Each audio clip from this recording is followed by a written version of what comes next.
Here is the color that we get after applying our first coat of stain, Black Walnut stain.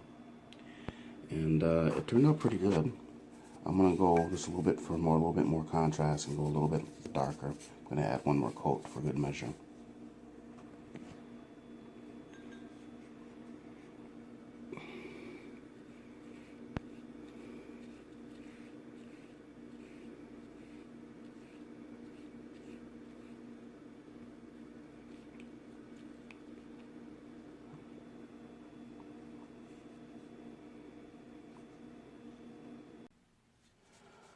Alright, we added a second coat of our black walnut varnish, and I'm actually going to finish this up a little bit by burnishing it with a smooth rock here.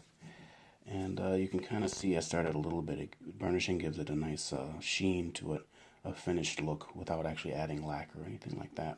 Compresses the fibers together of the wood, and it kind of makes the piece a little bit more denser, a little bit more solid. So it's a little time consuming.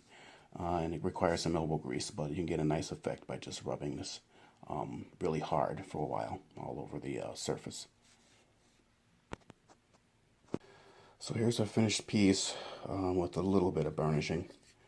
I didn't overdo it, but it kind of gives a slight shine, kind of a finished look. And that's using black walnut stain, a natural dye.